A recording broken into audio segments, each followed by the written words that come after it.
Good morning sir. Good morning. Sir Yomcha PS under में 12 अक्टूबर 2025 का रात करीब 8:30 बजे एक फायरिंग इंसिडेंट अभी सुनने को आ रहा है। सोशल मीडिया में पूरा तेज़ी से वायरल हो रहा है। तो सुना है विक्टिम को डिब्रूगढ़ में आईसीयू में एडमिट किया गया है। तो इस विषय में आप व्यूअर्स को और खास करके पब्लिक को, योमचा के पब्लिक को और वेस्ट सियांग के पब्लिक को अभी तक का अपडेट क्या है, आप बता दीजिएगा। Thank you. यहाँ पे योमचा में 12 रात करीबन 9:30 के समय को एक फायरिंग इंसिडेंट का रिपोर्ट आया था, जिसको नेक्स्ट डे हम लोग प्रॉपर प्रोसीड्यूर फॉलो अप करने के पश्चात केस नंबर 2 योमचा पीएस रजिस्टर किया हुआ है, जिसमें बीएनएस का section 125 B 1182 read with arms act का 25 1B ए और 27 1। अभी इन्वेस्टिगेशन के दौरान we have also added section 1091 of BNS, जो अटेम्प्ट टू मर्डर वाला सेक्शन है। अभी केस रजिस्टर्ड है। दोनों प्राइमा फेसी जो इन्वॉल्व लगा है, एक कुल्ली गद्दी करके है जो ओसी योमचा था, तो उसको हमने अभी अपना कस्टडी में लिया हुआ है, और साथ में उसका हेडक्वार्टर अभी SP आलो ऑफिस करके रखा हुआ है अंटिल फर्दर ऑर्डर।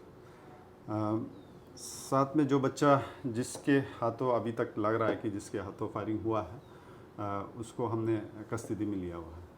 वो फ़िलहाल क्योंकि अंडर एज लग रहा है, तो इसलिए उसको कस्टडी में लेकर रखा है। अभी तक का अपडेट ये है। सर सोर्सेस से ये पता चल रहा है कि लड़का देखने को माइनर लग रहा है, लेकिन वो तो जैसे आपने कहा मेडिकली उसको प्रूव किया जाएगा। लेकिन इसका बैकग्राउंड जहाँ तक हम सुना है, लड़का जो है, लड़का को एक वन बसकर योमचा अपना लेबर वर्क के लिए 1-2 बार रखा था, लेकिन लड़का का मेंटेलिटी, उसका बिहेवियर, एक्टिविटीज़ को देख के ऐसा लगा कि ये थोड़ा क्रिमिनल मेंटेलिटी का है। तो पुलिस योमचा पीएस में उन्होंने हैंड ओवर किया है।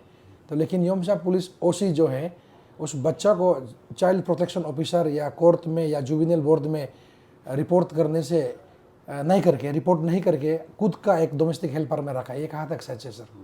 ये इन्वेस्टिगेशन हो रहा है, तो अभी हम एग्जैक्ट नहीं बता पाएगा कि इसका स्टेज क्या है, लड़का का स्टेट क्या है करके ना। लेकिन अभी तक जहाँ तक हमको पता चल रहा है कि लड़का का थोड़ा बेगाबोन जैसा है, पेरेंट्स है नहीं उसका यहाँ पे, और सुनने में आया कि हाँ उस हिसाब के साथ में तो था करके। बट अगेन जैसे बोला हूँ, इन्वेस्टिगेशन के उसमें है, we have to verify it. Okay sir, ये इन्वेस्टिगेशन चल रहे, ठीक है सर, लेकिन सर क्या पुलिस ऑफिसर, थाना इंचार्ज किसी कैदी को बिना कोर्ट का परमिशन का घर में रख सकते हैं क्या? नहीं, इस केस की बात नहीं कर रहे, जनरल नॉलेज के लिए भी बात कर रहे हैं।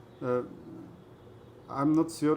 देखो, अगर कैदी को रखने का है तो कैदी को नहीं रख सकता है, लेकिन आई एम नॉट श्योर कि लड़का कैदी था नहीं था करके ना। तो वही जैसे आपको हम बताया कि इन्वेस्टिगेशन के दौरान है, एग्जैक्ट स्टेट को हम इन्वेस्टिगेशन कंप्लीट होने के बाद ही बता पाएंगे। ओके सर, और दूसरा पॉइंट ये है कि ऐसे सुनने में ये आ रहा है कि और जो जिस गन से फायर किया है, वो गन जो है 0.22 राइफल, वो जो है 1 श्री तुगो गंगाक के नाम से 2022 को सरेंडर किया हुआ गन है। तो वो गन को ओसी जो है, वहाँ के ओसी इंचार्ज कुर्ली गद्दी अपने पर्सनल प्राइवेट यूज़ कर रहे थे। क्या ये कहाँ तक सच है सर? प्राइमा फेसी लग तो रहा है, बट अगेन ये स्टेटमेंट को भी वेरीफाई करना होगा। इन्वेस्टिगेशन अभी चल रहा है, we have to wait for the outcomes. Okay, तो सर ये बंदूक, अगर ये अभी तक इन्वेस्टिगेशन चल रहा है, लेकिन फिर से जनरल नॉलेज के लिए पूछ रहा हूँ, कोई अगर आदमी थाना में बंदूक सरेंडर करता है, खास करके जो बाहर डिस्ट्रिक्ट हेडक्वार्टर से दूर, जैसे आपका सर्कल, योमचा, दाराक, लिरमोबा, किसी भी जगह, तो क्या वो उसका ओसी बंदूक को यूज़ कर सकता है? नहीं, बिल्कुल नहीं। उसको क्या करना पड़ता है सर फर्दर सर, ये लॉक एंड की में रहता है, थाने के अंदर ही रहता है, अनलेस एडमिन या गवर्नमेंट से कुछ डिफरेंट ऑर्डर ना आए। ओके तो सर अभी तक सर वो बंदूक अभी कहाँ पे है, जो दाऊद सस्पेक्ट बंदूक जो है? हाँ, सस्पेक्ट बंदूक अभी सीज करके रखा हुआ है।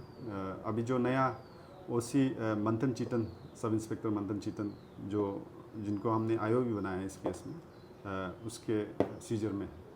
ओके, तो सर किसके पोजीशन से उसे बरामद किया है? अभी ये ओसी साहब, जो पुराना ओसी साहब था कुर्ली गादी, उन्हीं के हाथ से बरामद किया हुआ। ओके, तो सर पब्लिक को जैसे लॉ एंड ऑर्डर को ये मेंटेन पीसफुल रखने के लिए, क्योंकि ये जितने विक्टिम भी वहाँ के लोकल है और विक्टिम के हस्बैंड जो है वहाँ के लोकल है, उसका भाई भी उसका ये वहाँ के लोकल है, और जो ओसी है इंचार्ज थे गादी वो भी वहाँ के लोकल है। तो ये लॉ एंड ऑर्डर प्रॉब्लम ना होने के लिए आपका तरफ से क्या मैसेज देगा, और पब्लिक को आप ये क्या बताना चाहेगा कि अभी जो है इन्वेस्टिगेशन सही ढंग से चलेगा और विक्टिम को जस्टिस मिलेगा, क्योंकि अल्टीमेटली सबको चाहिए विक्टिम को जस्टिस। ये this is very sorry incident ना, जो हुआ बहुत गलत हुआ है। रेस्ट एश्योर्ड आप लोग भी बेझिझक रहना है कि पुलिस अपना कार्रवाई बगैर पक्षपात के सही ढंग से प्रोसीड्यूर के दायरे में ये इन्वेस्टिगेशन को करें। थैंक यू सर लास्ट ये प्रीमियर पेशा केस ये लग रहा है, जैसे हम आम आदमी होने का नाते एक एज ए जर्नलिस्ट, तो इसमें ओसी का भी दो केस में, इसमें इसी केस में 2 पॉइंट में बच्चा को अपना घर में इलीगली रखने का और बंदूक को अनऑथोराइज जो है किसी का हायर अथॉरिटी से परमिशन लेने के सरेंडर गन को यूज़ करने का, तो अभी तक का जैसे हम लोग देख रहे हैं सोर्सेस से ये पता चलता है, तो ओसी का ऊपर अभी तक आपका तरफ से क्या एक्शन ले रहा है, सस्पेंशन या कुछ क्या एक्शन ले रहा है, आप देखने वालों को थोड़ा बता दीजिएगा। हाँ, ओसी साहब का भी हेडक्वार्टर यहाँ पे फिक्स किया हुआ है, बिकॉज डिसिप्लिनरी अथॉरिटी हम खुद है नहीं, एसपी साहब हैं, तो एसपी साहब जैसे ही लौटता है उस पर कार्रवाई शुरू किया जाएगा। Thank you. ठीक।